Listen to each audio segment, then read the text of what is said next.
Hay told Jordan the night shift would be quiet, but they never warned him about 3:33 a.m. Jordan's first week cleaning the old Sinclair building was uneventful. The offices were empty, the hallways silent, until the third night. That's when the water turned black. It started with the mop bucket.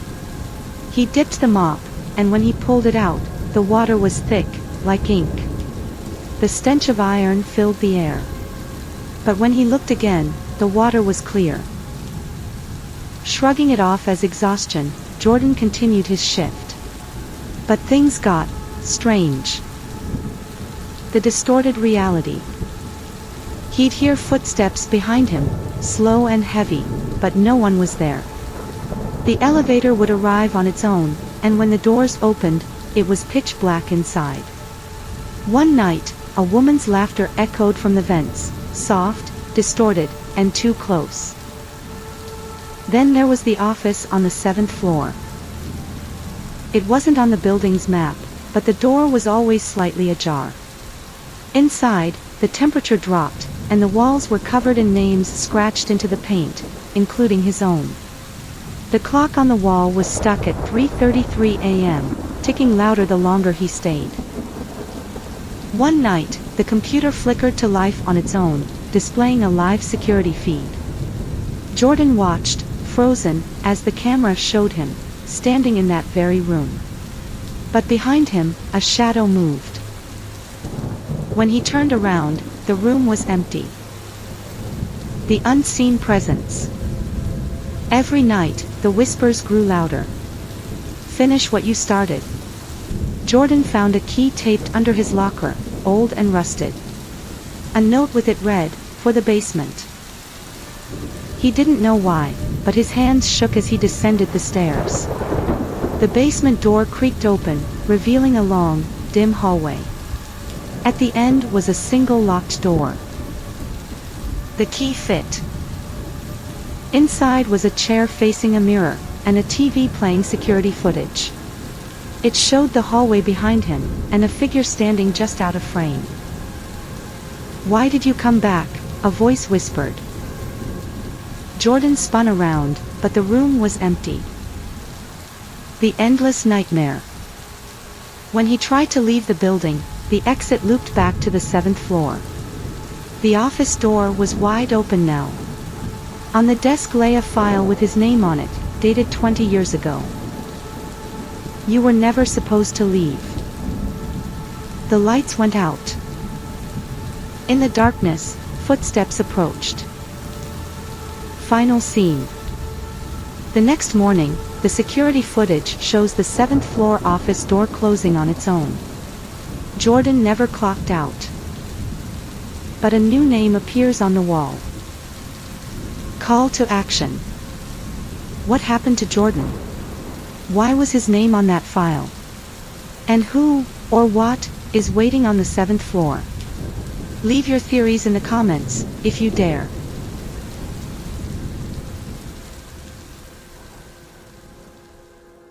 Ethan needed a break from city life, so when the opportunity to take a job as a fire lookout in an isolated forest came up, he jumped at it. The peace and solitude were exactly what he thought he needed, far away from the noise and stress of the world. His cabin, perched atop a hill and surrounded by miles of untouched forest, felt like the perfect retreat. He'd be alone, except for the occasional radio check-in with the ranger station. The first few nights were quiet, the only sounds coming from the crackling of the fire and the distant rustle of the trees in the wind. But on the 4th night, the quiet was shattered by a strange noise, a crackling, static-filled whisper over the radio. Ethan grabbed the receiver, but all he heard was an unintelligible murmur. He chalked it up to interference, brushing it off as a technical glitch. But the whispers came again. Each night, just as the sun set, the radio would crackle, and the voice would emerge. It was a low, almost guttural whisper that sent chills down his spine. He could never quite make out the words, but he swore the voice sounded familiar. One evening, after a particularly long shift, Ethan sat in his cabin, staring out at the dense forest through his binoculars. That's when he saw it, a figure standing motionless at the edge of the tree line. It was too far away to make out any details, but Ethan's heart skipped a beat. Whoever it was, they were just standing there, staring at him. Ethan grabbed the radio, trying to contact the ranger station. But all he got was the same crackling interference. He turned back to the binoculars, but the figure was gone. Had he imagined it? He wasn't sure. But it wasn't the last time he saw it. Night after night, he would catch glimpses of the figure, always just beyond the trees, always watching. But no matter how hard he tried to capture it on his camera or get a better look, the image always came out blurry, or the figure would vanish as soon as he moved. The cameras never recorded anything, but Ethan could feel the eyes on him, pressing on his skin like a weight. Then, strange things began happening around the cabin. At first, it was small. A pencil moved from one side of the table to the other. The door left ajar when he was sure he had locked it. But as the days passed, the disturbances grew more intense. One morning, Ethan stepped outside to find a drawing tacked to his cabin door. It was a sketch of his cabin, exactly as it appeared, down to the smallest detail. The drawing was crude, but the most disturbing thing about it was the figure standing just outside, staring up at the window where Ethan slept. The next day, there was another drawing. And then another, each one more detailed than the last, showing his movements throughout the day, where he went, what he did, what he was wearing. Each one had the same figure lurking just out of view, always watching. And then came the footsteps. Late one night, Ethan heard them, slow, deliberate steps, moving around his cabin. He grabbed his flashlight and rushed outside, but there was no one there. No footprints, no signs of anyone's presence. He turned around to head back inside, but the footsteps continued, this time on the porch, right behind him. He spun around, heart racing, but there was nothing there. Ethan's unease grew with each passing day. He tried to leave, to drive back to town and get out of there, but when he turned onto the road, something strange happened. The trees seemed to close in around him, and before he knew it, he found himself back at the same intersection. He tried again. And again. But the road never led anywhere but back to the cabin. It was as if the forest itself was trapping him. As he stood in the middle of the road, panic rising in his chest, he looked toward the trees.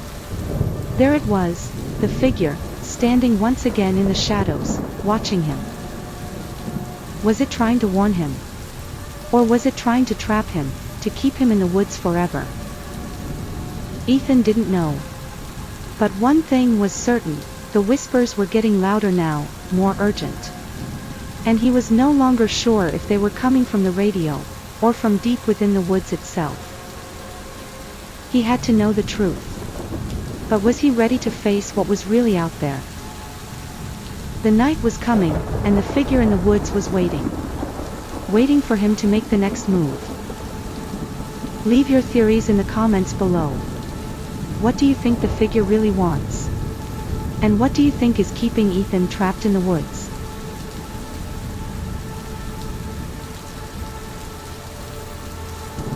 Sam had always been a creature of habit. Every night, without fail, he would catch the last train home after work. The ride was quiet, a routine that allowed him to unwind after a long day, the rhythmic clattering of the train's wheels like a lullaby. He'd always noticed the same things as the train passed by the abandoned station just before his stop, a rusted, old train car that had been sitting there for as long as he could remember. It was always empty, with its door slightly ajar, just enough to catch a glimpse of the dark, hollow interior. Sam had always been curious, but never enough to actually step inside. Until one night. The train was unusually quiet, the usual bustle of commuters absent. Sam sat by the window, scrolling through his phone when the flickering lights caused him to glance up. He saw it again, the train car, but tonight something was different. The door, which had always been closed, was now wide open.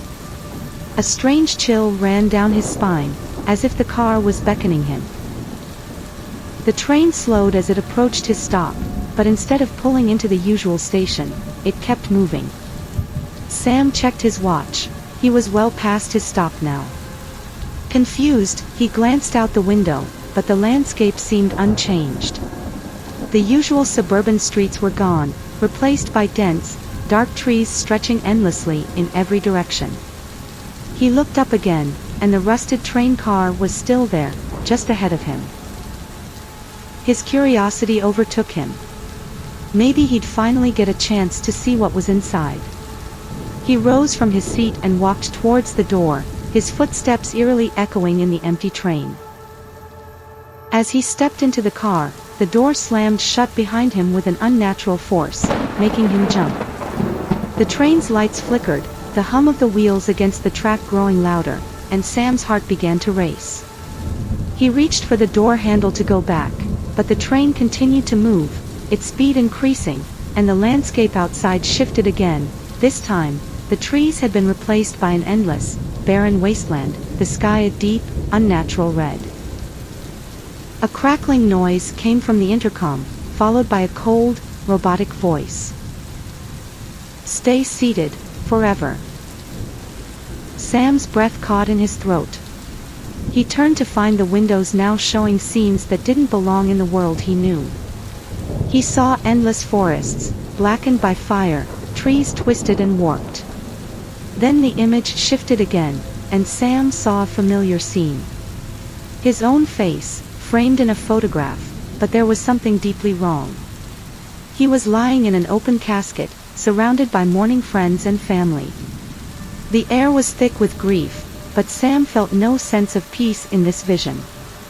The sight of his own funeral, with his lifeless body staring back at him, shook him to the core. He turned back to the door, hoping to escape. But when he tried to open it, the car was locked, the metal cold under his hands. The intercom crackled again, louder now, distorting. "Stay seated, forever." Sam tried to scream, but the words died in his throat. The train wasn't stopping. It wasn't headed anywhere he recognized. The windows continued to flash with impossible scenes, burning cities, massive storms ripping through entire towns, and then, in the reflection of the glass, Sam saw something that sent him reeling, a shadowy figure standing behind him, its form flickering in and out of existence. It was tall, cloaked in darkness, its face a blur of swirling blackness. The figure reached out, its hand stretching toward him, just inches from his shoulder. Sam stumbled back, horrified, but no matter how far he moved, the figure was always there, closer, closer, almost within reach. The train picked up speed, blurring the scenery outside, as if the world itself was being consumed by the journey. The voice from the intercom cut through his panic. "You were always meant to stay. The journey never ends." And with that, the train lurched forward faster than Sam could comprehend. The figure was now beside him, standing in the shadow of the seat. Sam tried to scream, to fight, but his body felt frozen, his limbs numb. He realized then, the train wasn't just going somewhere. It was taking him to a place where time and reality didn't exist. It was taking him to nowhere. A final, chilling whisper echoed through the car, "You'll never stop."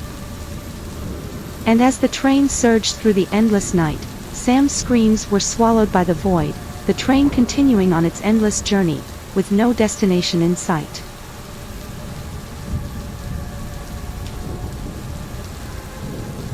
Nurse Mia had worked the night shift at St. Charles Hospital for 3 years, but tonight felt different.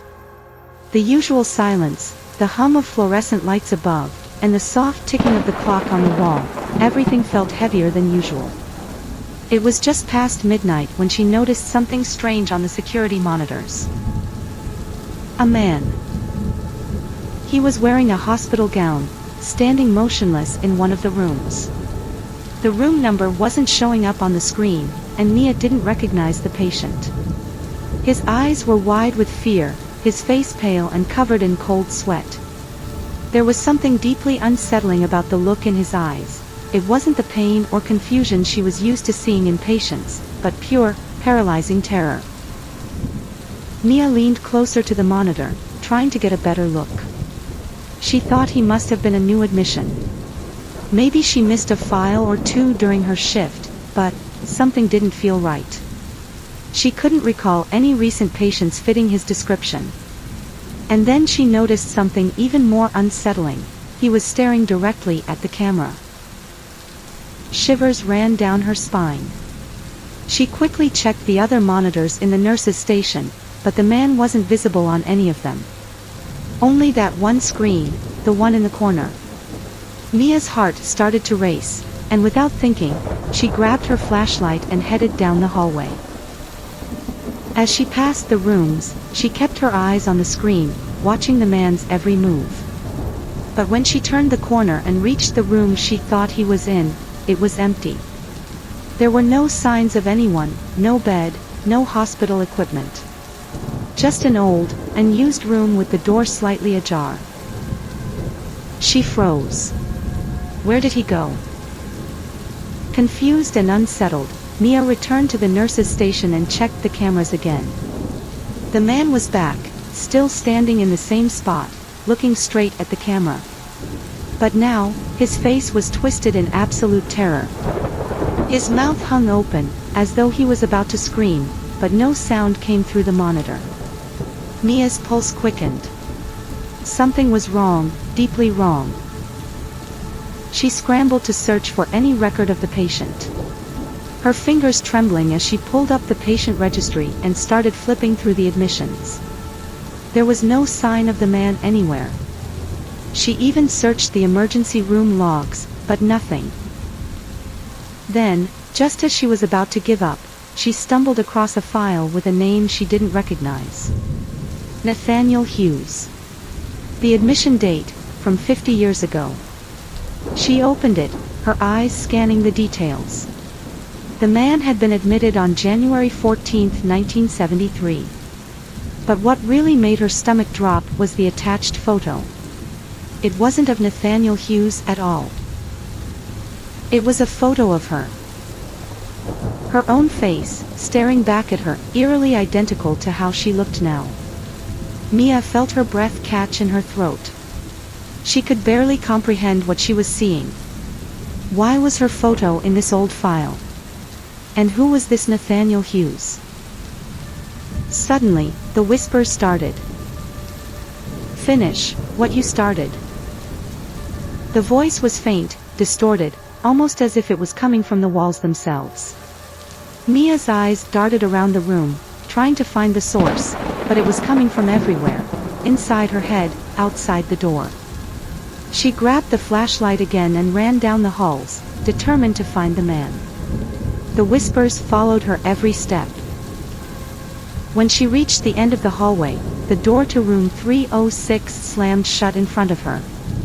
Mia's breath hitched. She had never seen that door before. She opened it. The man in the hospital gown was standing there, his back to her, trembling violently.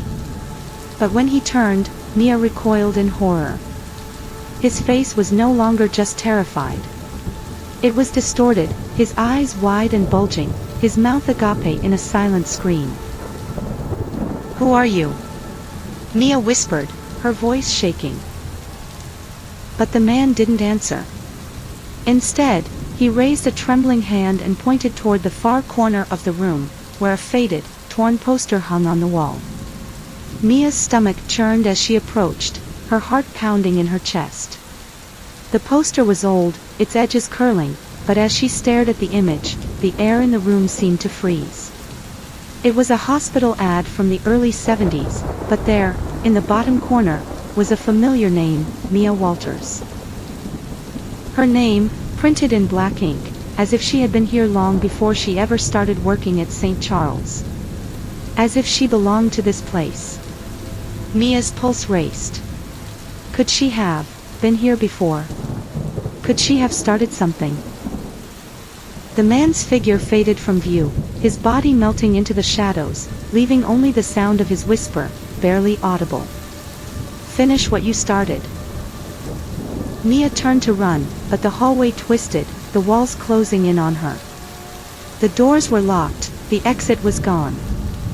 She was trapped in the hospital, a hospital that had been her fate long before she ever walked through its doors. The whispers continued. And in the silence that followed, Mia realized, the question wasn't about what she had to finish.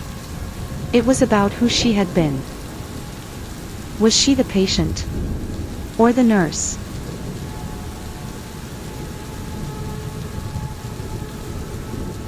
Leah had never planned for her road trip to take this turn. Her car, once humming smoothly, had sputtered and died in the middle of nowhere. With no choice but to find shelter, she stumbled upon a dilapidated motel hidden behind a stretch of trees, barely visible from the road.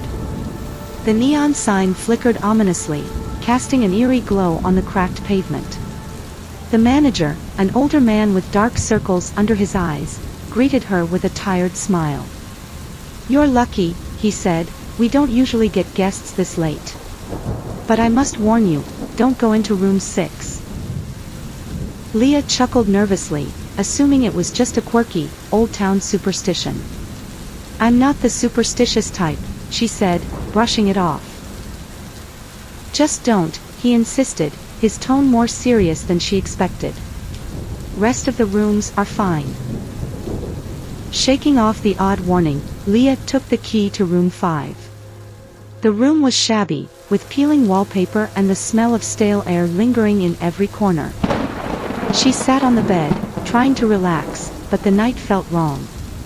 The quiet outside was unnerving.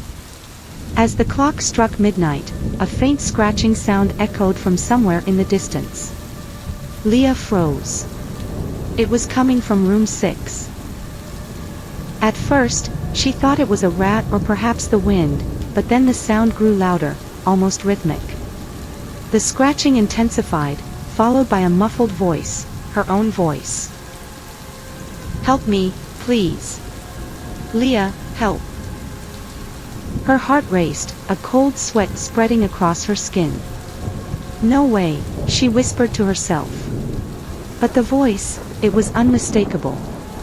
It sounded desperate. She rushed to the door, hesitated for a moment, then opened it. The hallway was empty. The door to room 6 was ajar. With her heart pounding in her chest, Leah stepped inside. The room was dark, dust motes floating in the air like ghosts. As her eyes adjusted, she saw it. Photos. Dozens of them, scattered across the floor and pinned to the walls. Each one was of her, from years she didn't remember living through. A younger version of herself, standing in places she couldn't recall ever visiting. A chill ran down her spine as she picked up a worn, leather-bound diary lying on the bed. Her name was written on the cover, but the handwriting inside wasn't hers. The pages were filled with entries detailing her life in a way only someone who knew her intimately could. Yet, none of it made sense. Events, places, conversations, memories that weren't hers at all. Her fingers trembled as she turned the pages. "I don't know how to explain it," one entry began, "but every time Leah visits this motel, she forgets. The past changes. She doesn't remember who she was before." A sudden realization hit her like a cold slap. These weren't just her memories. They were someone else's. And the most chilling part, the last entry was dated for tomorrow. Leah backed away, horrified, but before she could leave the room, something caught her eye. The door to the closet was ajar. Inside, she saw another photo, one of herself, but this time, her eyes were blank, staring at her from the photo with a haunting, empty gaze. And then, written in thick, dark ink on the back, "You're not who you think you are." Just as she turned to run, the scratching started again, louder than before. This time, it wasn't from the room next door. It was from within the walls. Leah bolted out of the motel, not stopping until she reached the main road.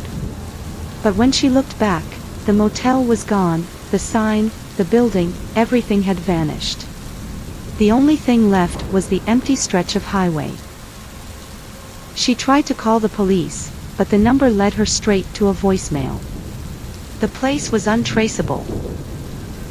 And so, Leah left. But the question stayed with her: who was she really? And why couldn't she remember the years that were missing from her life? Was it a dream?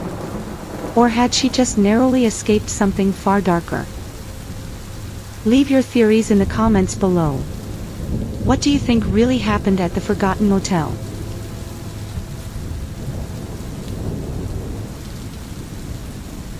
The Bennett family thought they had found their perfect home, a sprawling, historic house nestled on the edge of town, with ivy crawling up its stone walls and a charming, worn-in porch that beckoned them to settle in.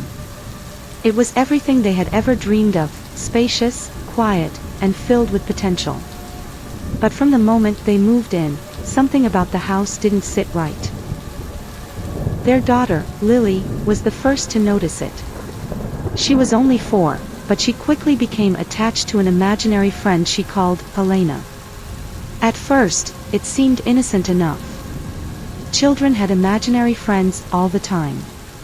But as the days went on, Elena's presence grew unsettling. Lily would speak to Elena like she was right there, even answering questions as if someone was talking back. She'd often sit in the living room for hours, talking to the air, giggling to herself. Her parents, at first amused, started to feel uneasy when Lily began describing things about the house that she couldn't have known: hidden rooms, long-forgotten furniture, and dark corners of the house that had been left untouched for years. But it wasn't just the strange things Lily was saying. The house seemed to be changing around them. At night, the rooms would rearrange themselves. The furniture wasn't in the same place the next morning, the hallways shifted, and doors would creak open by themselves. Sometimes, the basement door would be wide open when they had clearly locked it hours before. The family began to notice that the house felt alive. It remembered things. One evening, after Lily had gone to bed, her parents discovered something chilling. Handprints, small, delicate, and smudged with dark red, had appeared on the walls in the hallway outside her room. They didn't know how they got there. They hadn't seen anyone near the walls. But the prints were unmistakable. And then there was the smell, faint, but undeniable, of something burning, like smoke lingering in the corners of the house. As the days passed, Lily's conversations with Elena grew more intense. She would whisper to the air, her voice trembling with excitement, "Elena says we have to stay here forever." "Who is Elena, sweetheart?" her mother asked one night, her voice strained.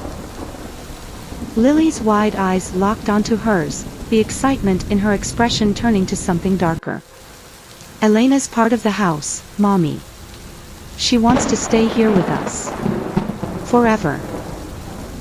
That night, Lily disappeared. The Bennets searched the house frantically, calling her name, but there was no trace of their little girl. Every room was checked, every closet opened. The basement door, which they had locked just hours before, was wide open, but it led to nothing but darkness. And then, amidst the chaos, they found something. It was a crayon drawing, a simple, childlike sketch of the house, with flames licking up the walls and smoke curling into the sky. The words underneath read, "The house is burning, but Elena is safe." Terror gripped their hearts as they looked at the drawing. The image was too detailed, too familiar. It was their house, burning in vivid reds and oranges, with their daughter's tiny handwriting under it. The flames were drawn with frantic energy, as if the drawing was meant to communicate something they couldn't fully understand. They rushed to the basement, but as they descended the stairs, a whisper filled the air. The voice was faint, but unmistakable, "She's part of us now." The house seemed to pulse with a strange, unnatural energy, and for a moment, it felt as though the walls were breathing. And then, they saw it.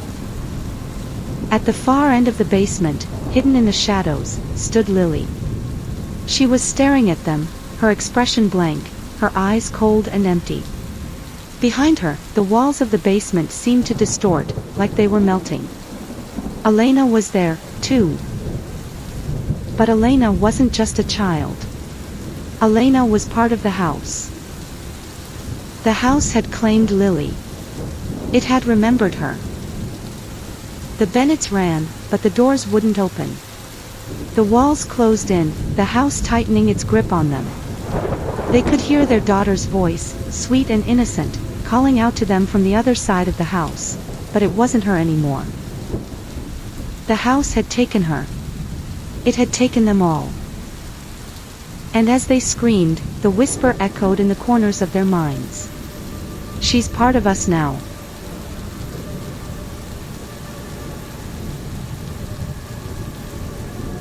Lena starts her first day at a new job as a night janitor in a long-abandoned office building. The building is older, with creaky floors and a gloomy atmosphere. Despite its unsettling appearance, Lena's excited to work here. There's a sense of mystery about the place that attracts her. The night shift begins at 10 p.m., and Lena is told she will be the only one there, as the building is locked and mostly unused. The company that now owns the building has recently reopened it after years of disrepair. It's been renovated, but Lena notices something strange. There's a coldness in the air and the faint smell of something burning in certain corners of the building. On her first round of the building, Lena is instructed to clean the lower floors first. But as she walks down the hallways, the lights flicker. There's a faint, repetitive sound like a dripping faucet, but no source is visible. She feels uneasy, like someone, or something, is watching her. The feeling intensifies as she moves through the hallways. She keeps checking behind her, but no one's there. The building's vastness is intimidating, and every noise feels amplified in the empty silence. Lena reaches the staircase to the upper floors and notices that the stairs are unusually steep, narrow, and dark. The upper floors are supposed to be off-limits, but the stairwell seems to beckon her. Lena doesn't think too much of it but senses an unexplained compulsion to climb them. Lena's flashlight flickers as she reaches the top of the staircase, casting unsettling shadows on the walls. She hears whispers, but they're so faint she thinks she imagined them. A door at the top of the stairs, which she thought was locked, creaks open by itself, but when she goes to investigate, it slams shut as if something, or someone, doesn't want her to enter. On her next round, Lena hears an unexpected noise, heavy footsteps echoing behind her as she cleans. She checks behind her again, but nothing. It feels like the building itself is alive. As Lena cleans, she notices strange markings on the walls, scratches, like something had been clawing at them.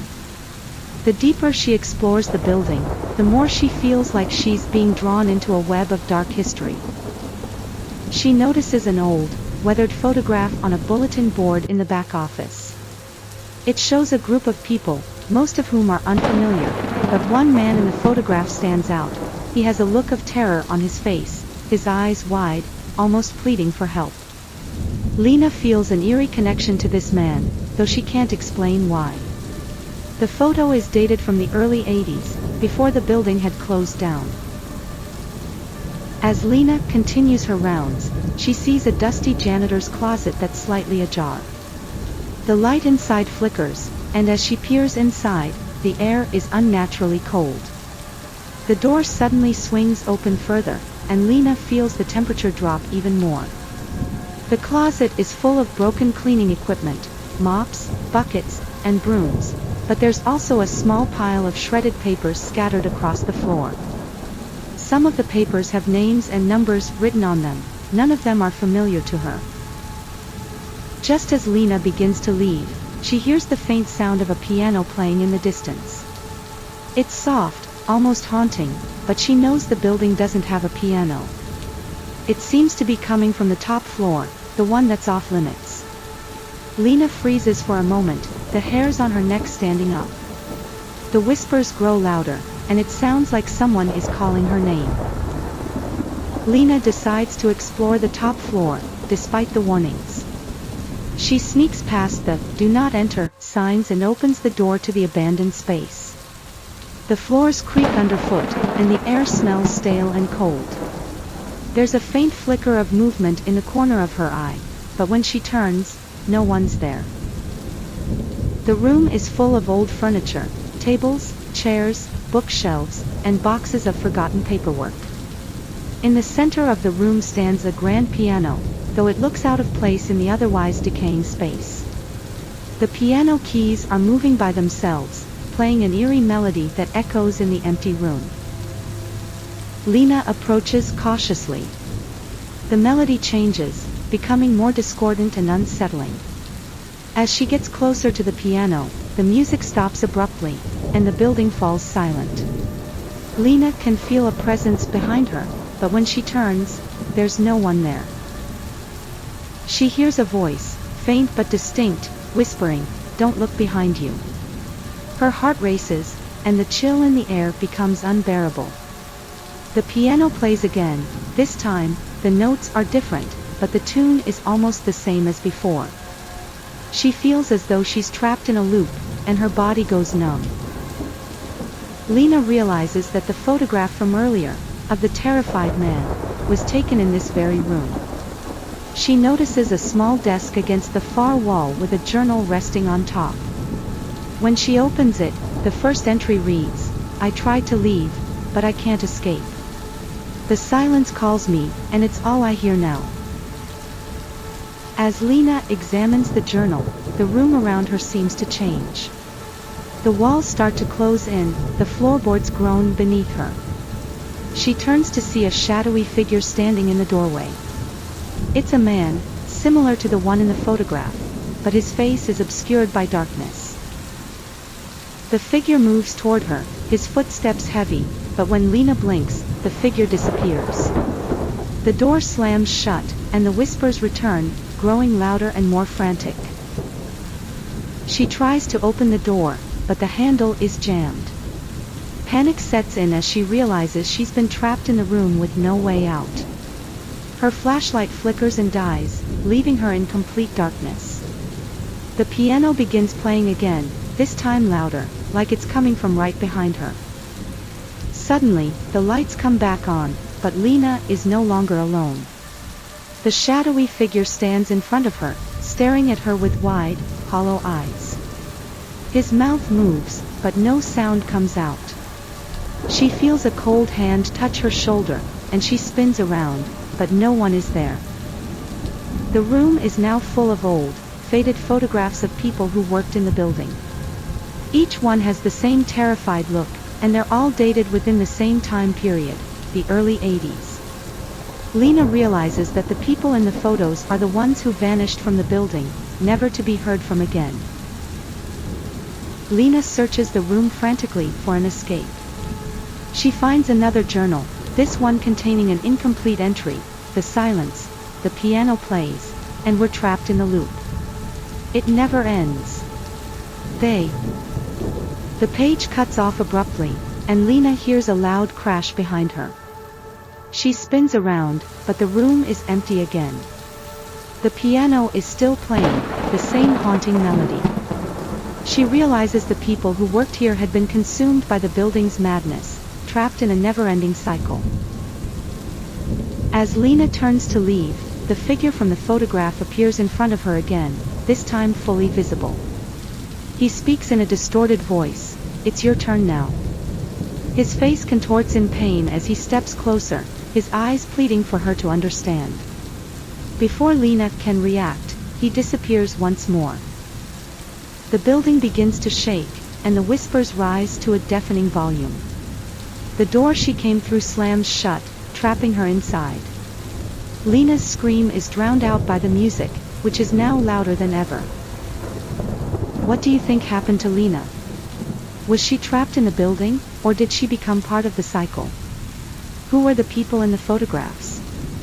Leave your theories in the comments. Do you think Lena can escape, Or is she lost to the building forever?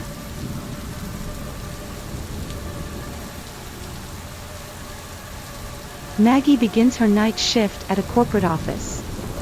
The building is old, with strange architecture. There's a rumor the building was constructed on land that had an unsettling history, something about it being built over an old asylum. Maggie has always brushed these rumors off, but tonight, something feels off. The office has a few employees who leave by early evening, leaving Maggie alone for most of the shift. She starts at 8 p.m. and is expected to work until 4 a.m. The atmosphere is tense as Maggie walks through the empty halls, every little sound amplified by the silence. The building feels alive. Maggie starts her work but immediately notices that some tasks she completed earlier in the week have been undone. Files that were organized yesterday are now scattered. Some reports she already approved are now on her desk needing resignature. Maggie tries to tell herself it's just stress, but the eerie feeling won't go away. She checks the security footage from the previous shift as part of her routine task, but the cameras glitch when she tries to open the file. A blurry figure seems to appear and disappear in the background. The footage abruptly stops at a specific timestamp. Maggie hears faint footsteps behind her as she walks down the hall but turns to find no one there. The lights flicker momentarily. She brushes it off, but the strange atmosphere of the building begins to feel more suffocating. At her desk, a message from an anonymous email pops up. It's not just the building that's haunted, watch your back. The email includes a blurry image of Maggie at her desk, which was taken during her first few minutes of the shift. It sends a chill down her spine. Maggie notices the temperature in her office has dropped significantly. The thermostat is set correctly, but the chill persists. She tries to call maintenance, but no one answers. Her phone battery seems to drain inexplicably fast. Her computer glitches. An image appears on the screen, of a woman's face, horrified, her eyes wide with terror, yet completely blank. Maggie's heart races, and she tries to close it, but the image persists for several minutes before fading away. Maggie finds a file on her computer that wasn't there before. The name of the file is The One Before. When she opens it, the footage from the security camera appears. But the footage is of her office, and it's much older, months ago. The woman in the video looks like her. Maggie delves into the history of the building during her breaks. She finds news reports about a former night shift worker who mysteriously disappeared a year ago. Her name? Anna. Maggie is disturbed to find that Anna looks exactly like her. She contacts a colleague to ask about it, but her colleague dismisses her concerns, saying Anna simply left the company abruptly after her shift one night. Maggie is left to ponder, was it just a coincidence? Or was she somehow connected to this woman? She has a report to finish and a few emails to send, but the building's oppressive atmosphere makes it hard to focus. She continues to be distracted by whispers she can't place. They feel like they're coming from behind the walls, just out of reach. The whispers grow louder, and she feels someone, or something, watching her. Maggie is compelled to check the security footage from previous nights, hoping to find clues. But as she does, she notices the shadows in the footage don't align with the lighting in the rooms. They're moving unnaturally. Maggie starts experiencing moments where she zones out. It's as if time is warping. She checks the clock, and it skips ahead an hour. She receives another cryptic message from the same email address. You've been here before. You're just a part of the loop. The building begins to feel claustrophobic. No matter how far Maggie walks, the hallways seem endless, and doors she swears she's passed already are in different places. The echo of footsteps follows her every move. She's sure she's alone, but the sounds don't stop. Suddenly, the lights come back on, but Lena is no longer alone. The shadowy figure stands in front of her, staring at her with wide, hollow eyes. His mouth moves, but no sound comes out. She feels a cold hand touch her shoulder, and she spins around, but no one is there. The room is now full of old, faded photographs of people who worked in the building. Each one has the same terrified look, and they're all dated within the same time period, the early 80s. Lena realizes that the people in the photos are the ones who vanished from the building, never to be heard from again. Lena searches the room frantically for an escape. She finds another journal, this one containing an incomplete entry, the silence, the piano plays, and we're trapped in the loop. It never ends. The page cuts off abruptly, and Lena hears a loud crash behind her. She spins around, but the room is empty again. The piano is still playing, the same haunting melody. She realizes the people who worked here had been consumed by the building's madness, trapped in a never-ending cycle. As Lena turns to leave, the figure from the photograph appears in front of her again, this time fully visible. He speaks in a distorted voice, "It's your turn now." His face contorts in pain as he steps closer, his eyes pleading for her to understand. Before Lena can react, he disappears once more. The building begins to shake, and the whispers rise to a deafening volume. The door she came through slams shut, trapping her inside. Lena's scream is drowned out by the music, which is now louder than ever. What do you think happened to Lena? Was she trapped in the building, or did she become part of the cycle? Who were the people in the photographs? Leave your theories in the comments. Do you think Lena can escape, or is she lost to the building forever?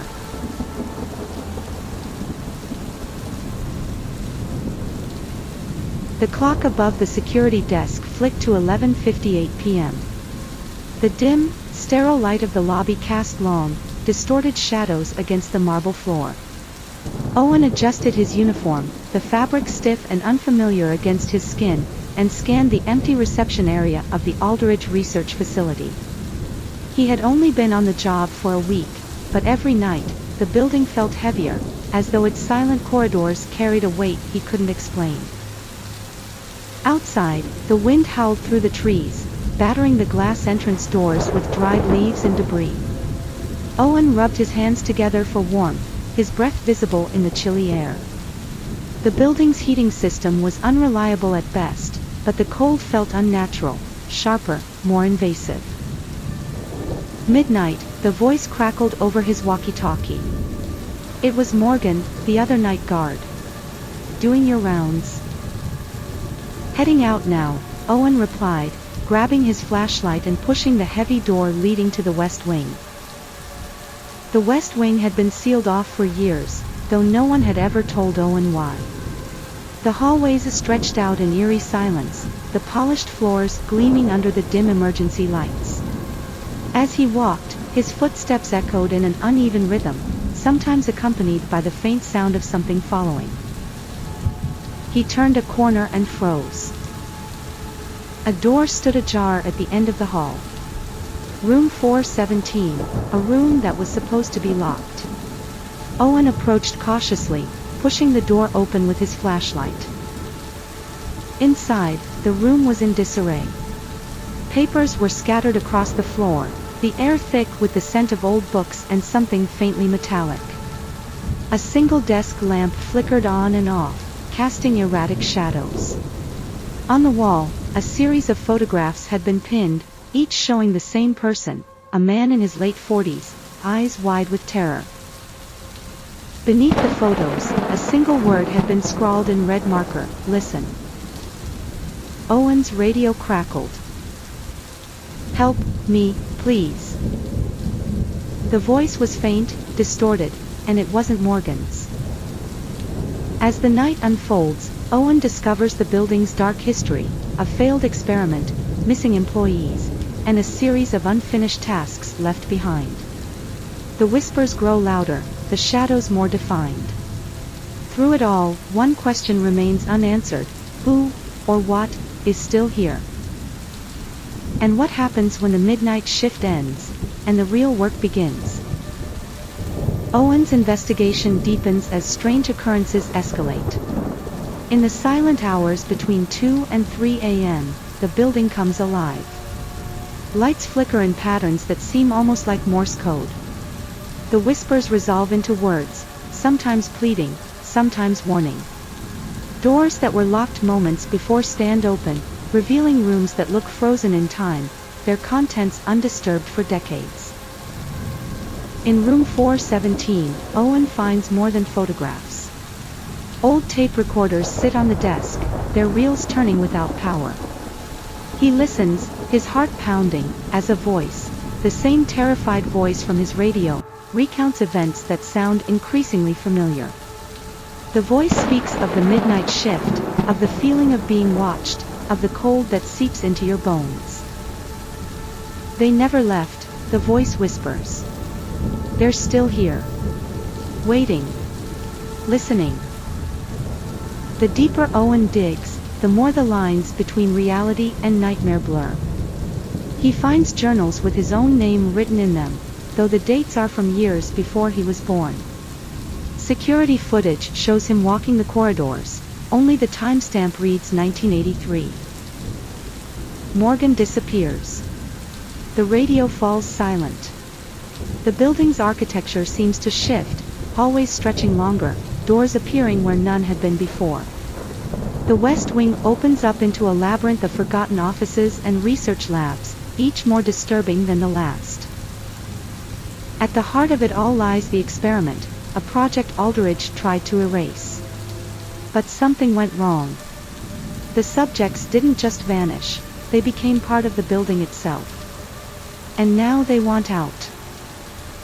As the final hours of Owen's shift approach, the building's grip tightens. He's no longer sure if he's awake or dreaming. The whispers turn to screams.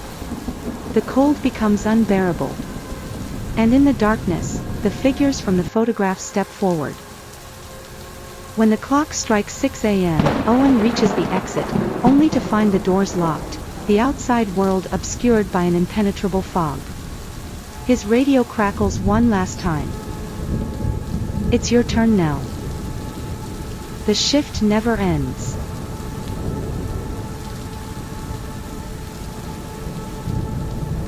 Four friends, Alex, Sarah, James, and Lily, arrive at a massive, isolated mansion they inherited after an elderly relative passed away.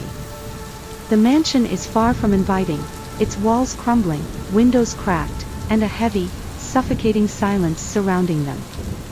They were expecting a quiet retreat from their hectic lives, but what they find is an eerie, unsettling house that seems to watch them. As the group settles in, Sarah stumbles upon a strange, old mirror in the attic. Its cracked surface distorts the reflection in odd ways, making the room behind her look wrong. A flicker of unease runs through her, but she dismisses it. The rest of the group is excited to explore the house, but Sarah can't shake the feeling that something is not right. The house feels too still, too aware. Alex finds an old journal buried beneath some dusty boxes in the attic. It's filled with strange writings, all relating to the mansion's previous owner, Elias Graves. The most disturbing entry reads, "The watcher is always there, never seen but always felt. He waits for the perfect moment." Foreshadowing, in the journal, there's a note that ends abruptly, "The watcher waits for." That night, as the group settles down, they hear a faint knock on the door. They open it, but there's no one there. The chill in the air becomes colder, and they hear something, scratching, coming from the walls. The mirror in the attic begins to shake slightly, but they don't know what to make of it. As darkness envelopes the mansion, the unsettling atmosphere deepens. The house creaks and groans as if alive. The group hears whispers, soft, almost imperceptible. Sarah sees a dark figure in the hallway for a brief moment but brushes it off as her imagination. Lily notices strange markings on the walls, but each time they try to inspect them, they disappear. James becomes increasingly paranoid. He hears voices in the walls, feels watched by something in the dark corners of the mansion, and insists that there's someone, something, living in the house with them. The others dismiss his fears, but the unease grows. The more they try to reassure themselves, the more their nerves start to unravel. Psychological trigger: the more they try to rationalize what's happening, the more their minds begin to betray them. Every time they turn around, they see fleeting shadows in the corners of their eyes. Each person hears different whispers calling their names, but when they look, there's nothing there. That night, James decides to search the house alone. He disappears without a trace. In the morning, they find his phone in the attic, showing a photo of him standing in the doorway, eyes hollow and unblinking, but his body is nowhere to be found. Cliffhanger: as they search for James, the house seems to shift around them. The stairs creak unnaturally, the walls seem to breathe, and every hallway feels longer than before.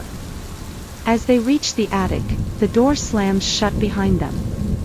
The mirror in the attic begins to move on its own, slowly tilting toward them. Desperate to understand the mansion's secrets, the group starts to research its history. They discover that Elias Graves, the mansion's original owner, was obsessed with immortality. The journal entries begin to make sense. Elias had conducted dark rituals, attempting to bind his soul to the mansion to prevent death. But something went wrong. Elias vanished under mysterious circumstances, and rumors spread that his spirit had never left, trapped in the mansion for eternity. As the group digs deeper into the mansion's history, they realize that the Watcher is not just a metaphor, it's a presence, a malevolent entity that has haunted the mansion for generations. Foreshadowing: the more they learn about Elias, the more they start seeing glimpses of his face in reflective surfaces, his eyes unblinking, his expression frozen in time. The walls seem to close in, the house itself reacting to their knowledge. Lily begins to experience vivid nightmares. In one, she finds herself standing before Elias, whose blurred face stares at her.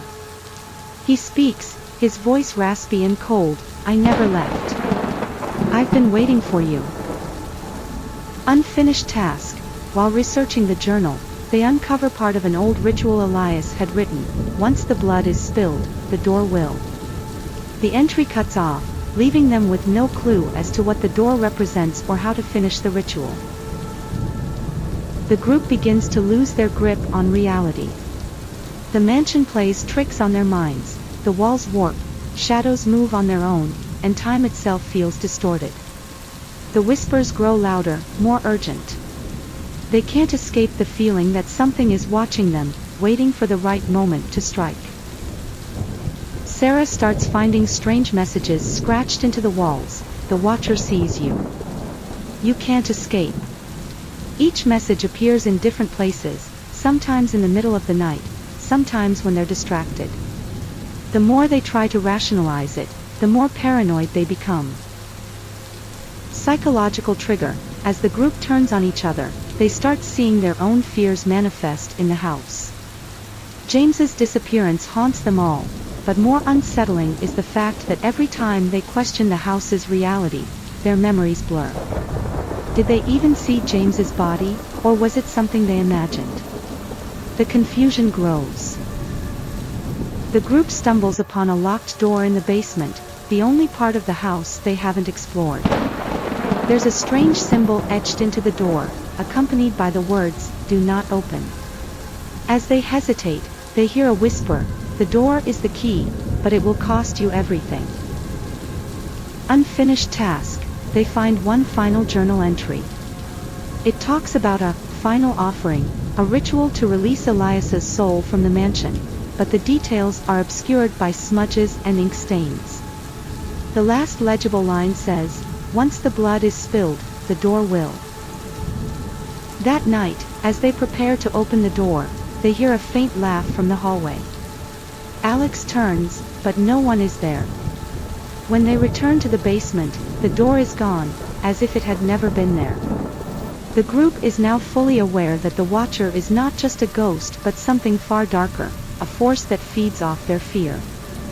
The mansion itself is alive, shifting and changing to trap them in its grasp.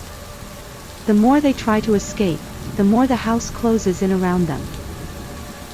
They confront Elias's spirit in a final, desperate attempt to break the curse.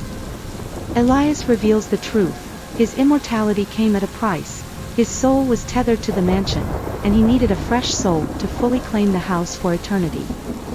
The Watcher is the manifestation of his desperation, feeding on their terror to grow stronger. As the group performs the final ritual, each person is forced to confront their worst fears. Alex is haunted by memories of a childhood accident, Sarah faces a traumatic breakup, and Lily is forced to relive the loss of a loved one. The Watcher twists their darkest moments into terrifying hallucinations, trying to break their resolve. The ritual demands a sacrifice, but none of them can bear to give it.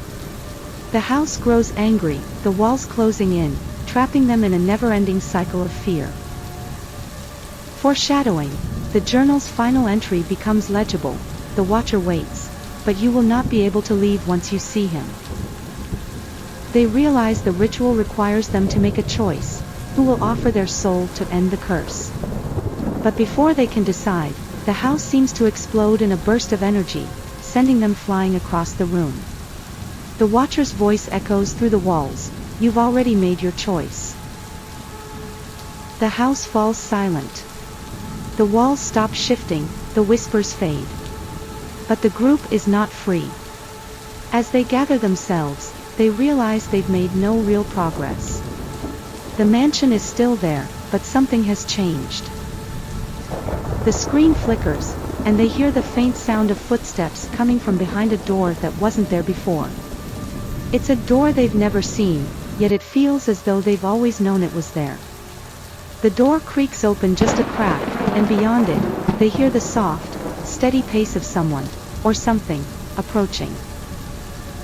The camera zooms in on the door, leaving the question hanging: will they escape, or have they already been trapped in the Watcher's domain forever?